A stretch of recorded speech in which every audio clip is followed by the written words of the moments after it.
कृष्ण ने युद्ध में हथियार क्यों उठाया? असली वजह जो कोई नहीं बताता। कृष्ण, जो भगवान थे, जिन्होंने वादा किया था कि वो युद्ध में एक भी हथियार नहीं उठाएंगे, फिर वो क्यों एक टूटा हुआ पहिया उठाकर बिजली की तरह युद्ध भूमि में दौड़ पड़े? ये कहानी आपने ऐसे कभी नहीं सुनी होगी। कुरुक्षेत्र उस दिन युद्ध भूमि नहीं, आग का दरिया था। धूल उड़ी हुई, आसमान नारंगी और बीच में भीष्म पितामह, जो आज किसी देवता से कम नहीं लग रहे थे। उनके तीर कभी आकाश को चीरते, कभी जमीन को फाड़ते और कभी पांडवों की सेना को राख में बदल देते। अर्जुन उनके सामने खड़ा था, लेकिन रक्त अपना था, विरोधी भी अपना। दिल ने हाथ रोक लिया था। उसका हर तीर जैसे शर्म से कांप रहा था। कृष्ण ये सब देख रहे थे।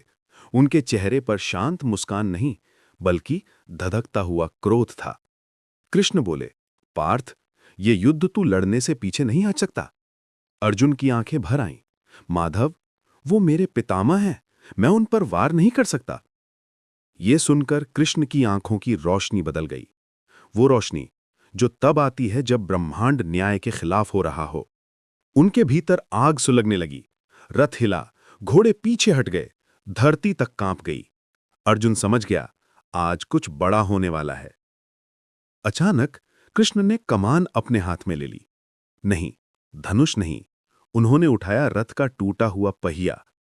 एक साधारण चक्र, लेकिन उनके हाथ में वो इंद्र के वज्र से भी भारी लग रहा था।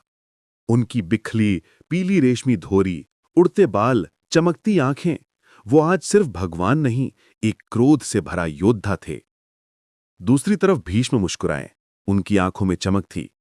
अगर भगवान खुद मेरी ओर दौड़ रहे हैं तो ये मृत्यु नहीं, आशीर्वाद है। कृष्ण ने हथियार क्यों उठाया? क्योंकि ये लड़ाई सिर्फ कौरव पांडव की नहीं थी।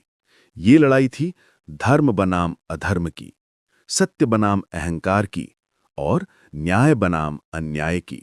और जब अर्जुन का मन कमजोर पड़ा, जब वो अपने ही रिश्तों में बंध गया, जब भीष्म की शक्ति पांडवों को कुचलने लगी, तब कृष्ण ने दिखाया कि जब धर्म खतरे में हो तो भगवान भी नियम तोड़ देते हैं।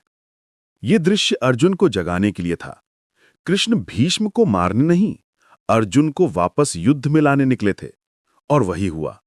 अर्जुन की आंखों में आग लौट आई, युद्ध का पलड़ा पलट गया और इतिहास बदल गया। कृष्ण का वो क्षण सिर्फ प्रतिज्ञा तोड़ना नहीं था, वो एक संदेश था। कभी कभी न्याय के लिए शांत भगवान भी सबसे प्रचंड योद्धा बन जाते हैं। कमेंट करके बताओ, आपको लगता है कृष्ण ने सही किया या गलत? और सब्सक्राइब करना मत भूल।